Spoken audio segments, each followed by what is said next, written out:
Well, hey, folks, after 40 years in the business of dealing with true crime, I thought I'd take a moment on this Sunday to share with you 5 tips that I think would be valuable as you go into your true crime viewing. There's a lot of evil in the world, but more importantly, there's a lot of good.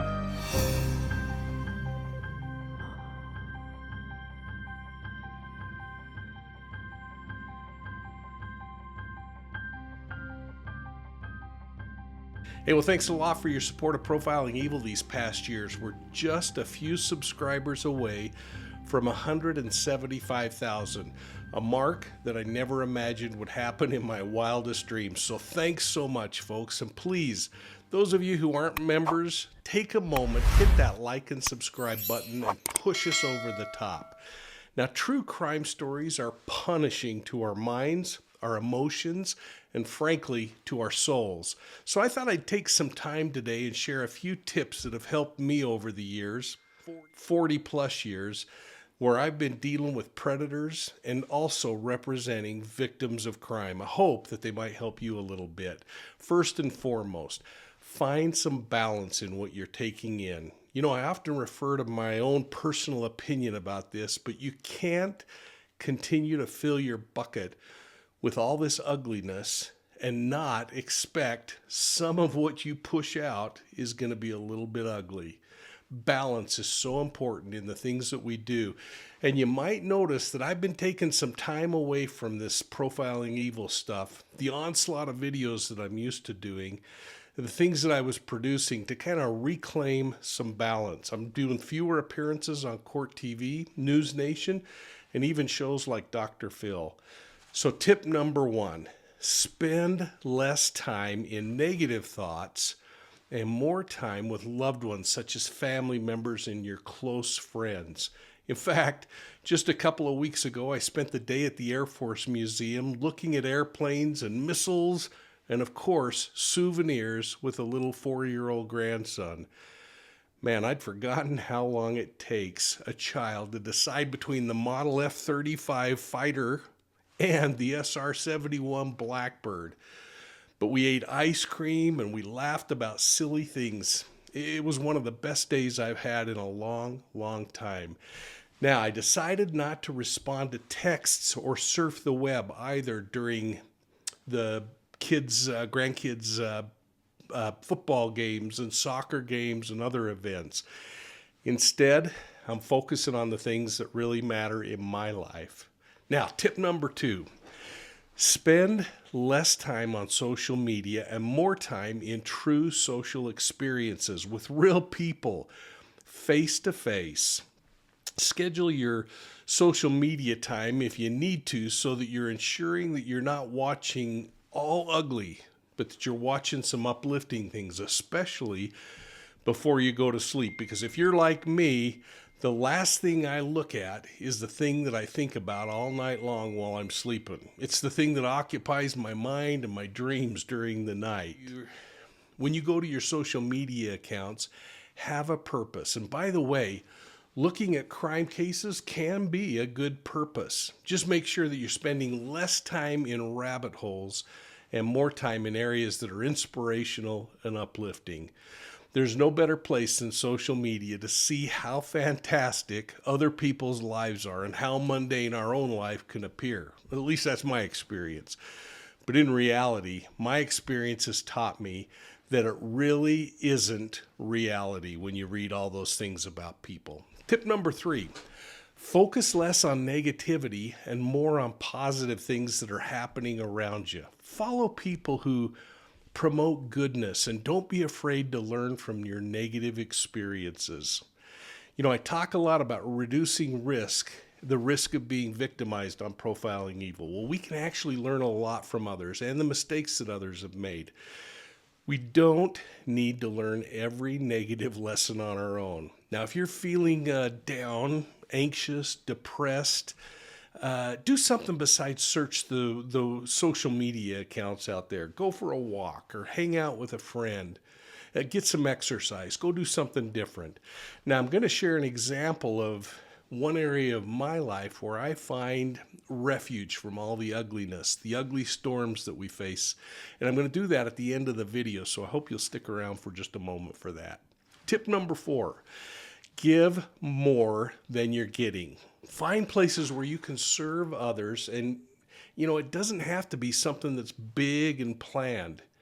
Help somebody by opening a door or simply offering a kind gesture, a friendly hello. We can all learn an important message when we serve others. I love that quote by Mother Teresa, who said, "Not all of us can do great things, but we can all do small things with great love." Close quote. Giving back can be quiet and intimate, or it can be a little more demonstrative, like the chance my wife and I had this week to make a large donation to the Weber State University Criminal Justice Program. We were able to sponsor a scholarship luncheon in the criminal justice students as they prepared to go into the new school year, many of them receiving forensics and criminal justice program grants and scholarships. It was really inspirational to be part of this, and I want to thank President Mortensen and Dean Rich and, of course, Chair Swenson for allowing us to be a part of it.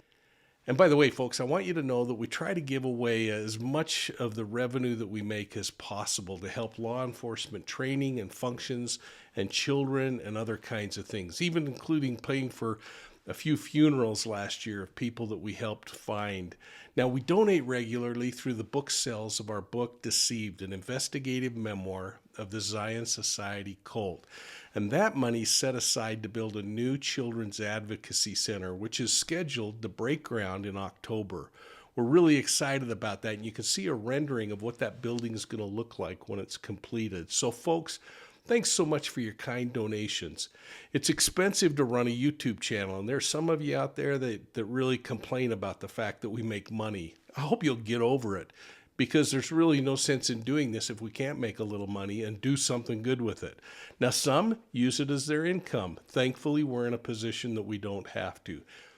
And finally, my tip number 5, which is to surround yourself with goodness and people and practice. One way that I've found to get this balance from all the ugliness that we see in the true crime community is to reach out to the interfaith community.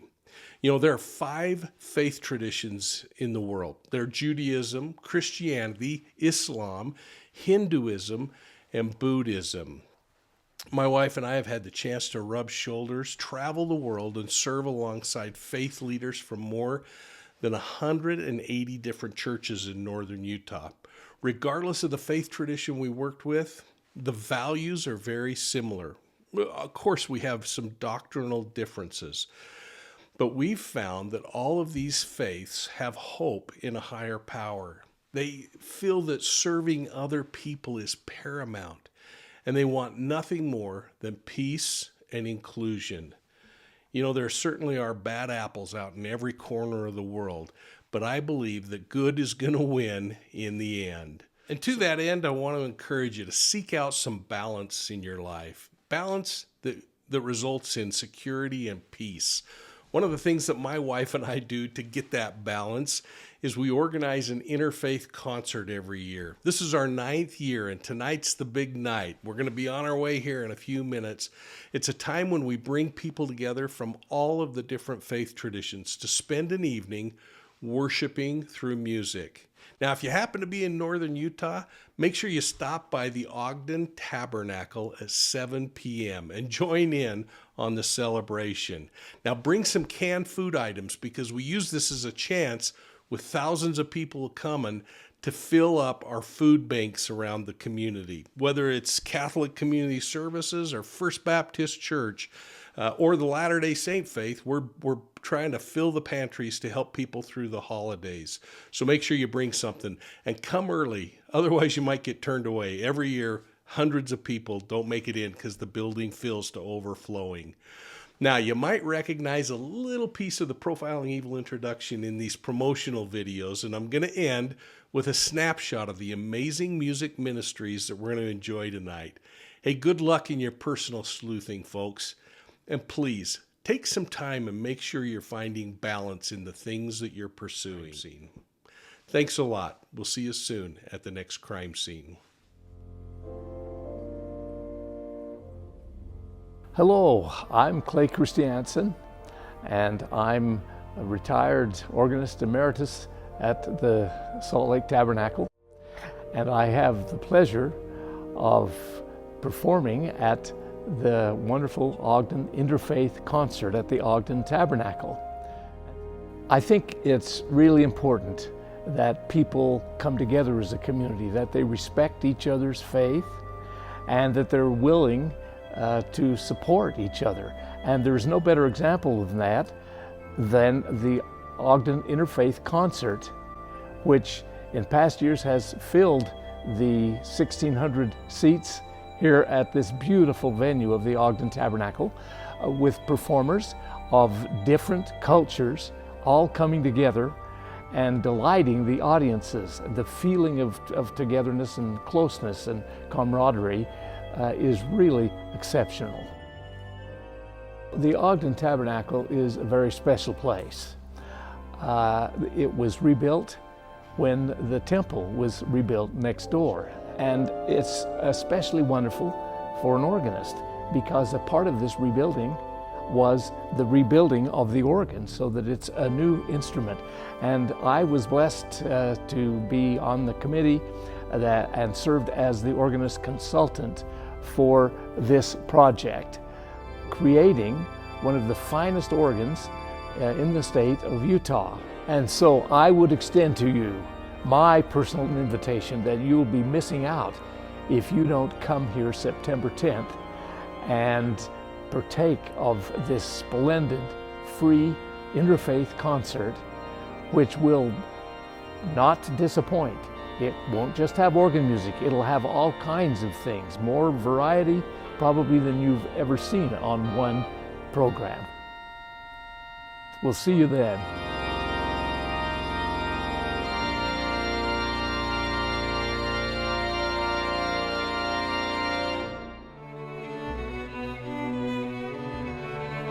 Hi, I'm Gabriel Gordon, and I am a violinist and conductor here in the Jewish community here in Ogden, and I am really looking forward to participating in the interfaith concert here in Ogden at the Ogden Tabernacle on September 10th at 7 p.m.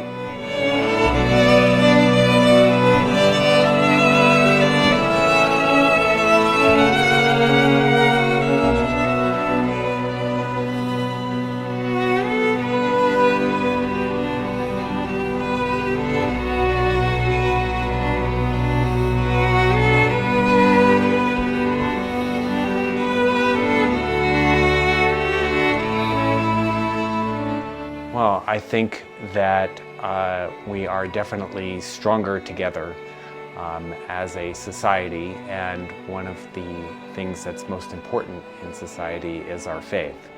And so the more we work together and understand that really we're all really doing the same thing, I think the more we do that, the better it all will be. I've been a musician all of my life, and just the very thought of being able to pick up my violin every day is a wonderful privilege to be able to do that. Hi, I'm Grant Gibbons with Jackman Music, the sheet music publishing company, and I just want to invite you to come to the Ogden Interfaith concert on September 10th at the Ogden Tabernacle at 7 p.m.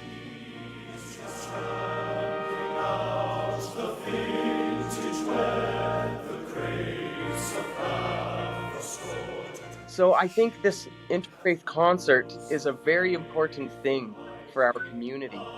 It brings us together in a way that we don't normally see. And we live in really divisive times where it's not hard to feel distant from our neighbors. And this is an opportunity for us to realize that we have something in common, and that is faith in something that's greater than us. And something that's very important to me with my faith is that as human beings, we all have problems and things in our lives that we cannot fix. And we turn to our faith to answer those questions and those problems. And as a community, when we do that together and combine that with music, we are lifted together. And together we are built and we come closer, and it's a really magnificent thing. Again, I just want to invite you to come to the Ogden Interfaith Concert on September 10th. It's always really well attended, so try to come early. Jesus loves me, this I know. My name is Roberta Shaminski, and I am music director here at Hilltop United Methodist Church in Sandy, Utah. And we will be participating this year in the Ogden Interfaith, looking very much forward to it. The Hilltop Gospel Choir has a mission of building bridges throughout different faith communities in the greater Salt Lake Valley. And we participate in events sponsored by many different faith traditions, and we welcome different faith traditions into the choir.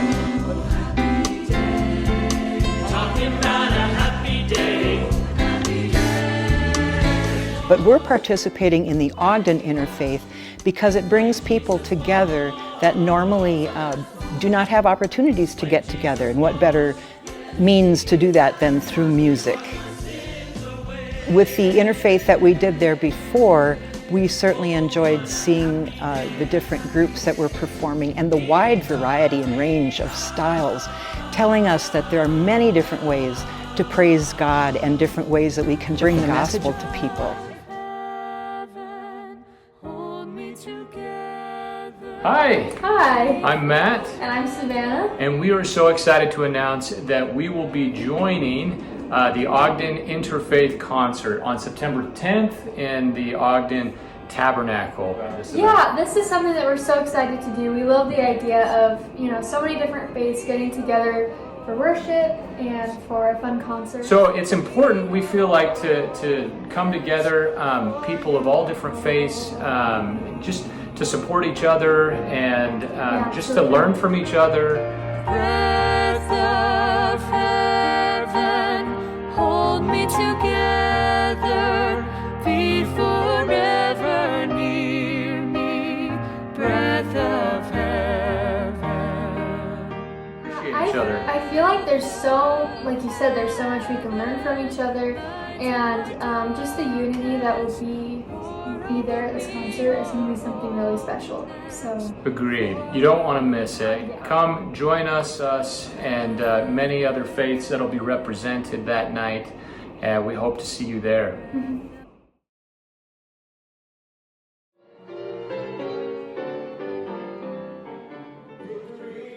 Okay, hi, my name is Thomas White. I'm with the New Zion Baptist Church here in Ogden. And it's just a wonderful thing to participate in this interfaith. Without this interface, we are just going our separate ways, but we have one goal, and that's to be with our Lord and Savior Jesus Christ. So the coming together unites us in a special way. So I look forward to it every year. So when I get invited, I get overjoyed. This year, it's going to be in September, which I'm glad is the 10th because I have to leave to go to Virginia for my mother's 100th birthday, so we'll be celebrating.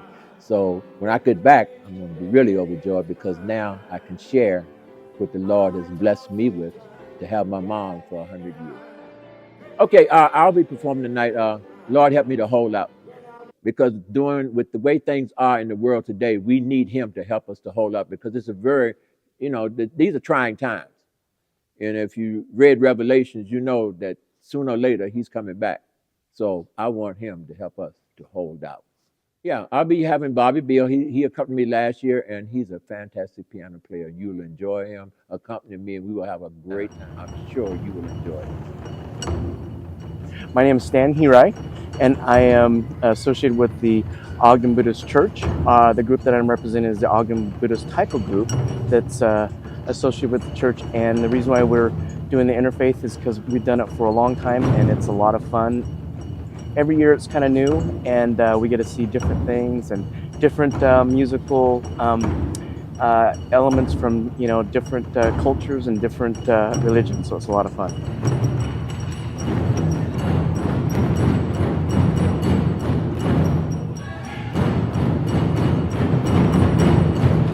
It takes a lot of time and effort to be part of our group. So yeah, and then we ask the members of our taiko group to be to help us out with different functions that we have here at the church. So there's three elements of taiko playing that we relate.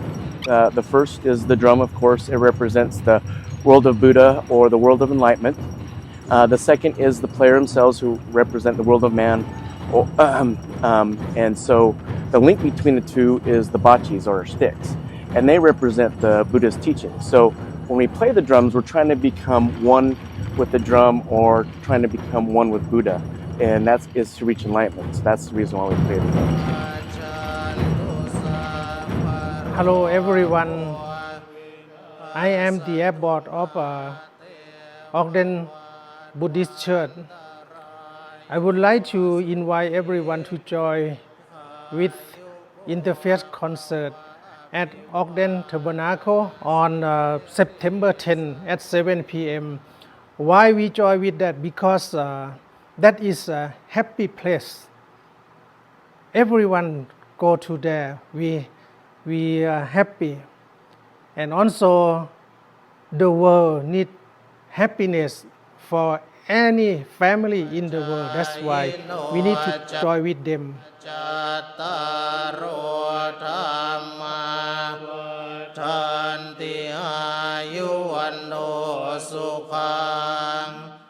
We would like to invite everyone to join with interfaith concert for happiness. Thank you very much.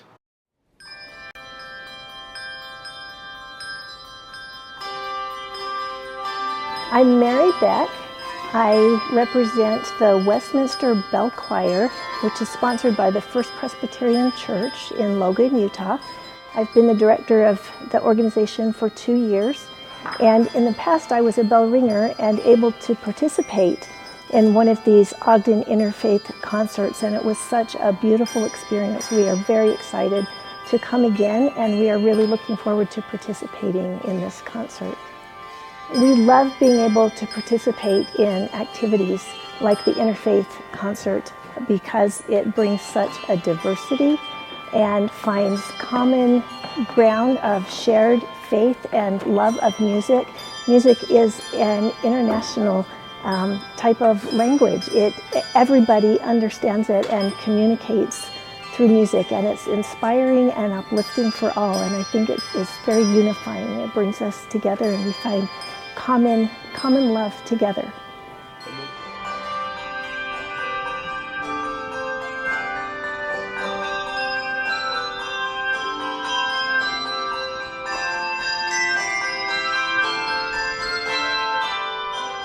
We are an ecumenical group. We welcome ringers of all walks of life and faiths, and we meet together once a week in the Presbyterian Church to rehearse, and then we perform music in Presbyterian services